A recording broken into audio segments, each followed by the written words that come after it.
A very good morning to all of you, students. Today we will discuss our second chapter, that is Nelson Mandela Long Walk to Freedom, from the book First Flight. Now let's discuss first something about the author. Nelson Mandela and his African National Congress spent a lifetime fighting against apartheid in South Africa. Apartheid is a political system that separates people according to their race. Mandela had to spend nearly 30 years in prison. Finally, democratic elections were held in South Africa in 1994, and he became South Africa's first black president after more than 3 centuries of white rule.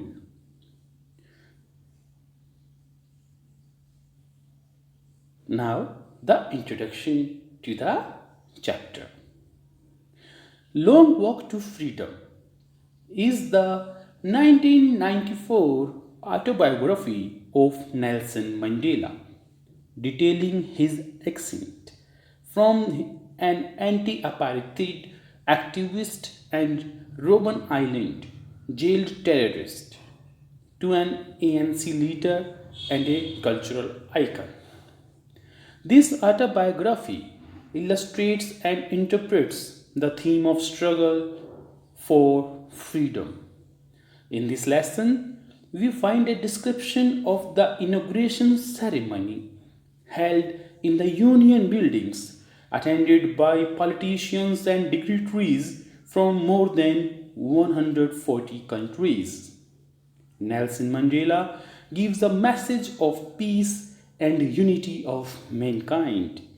He foresees a new regime which will be based on the equality of men and women. He hopes that in the new regime there will be no exploitation of men by men.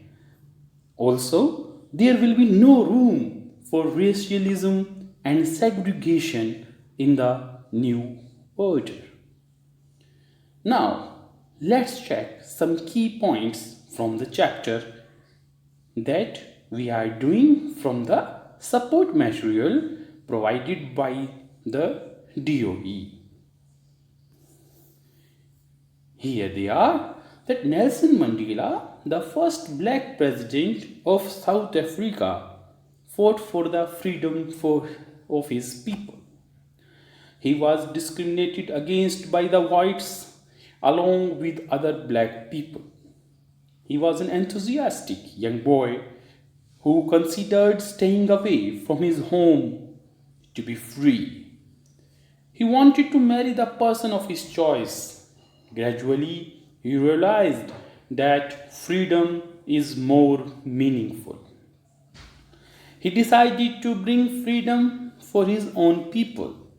On 10th May 1994, he was able to materialize his dreams, long cherished by the black people who sacrificed their lives to give dignity to their coming generations. He gives two contradictory pictures of his country, one in which black people were tortured and had to suffer quietly. Secondly, when the blacks will be free to live a life of their own. Let's talk about something about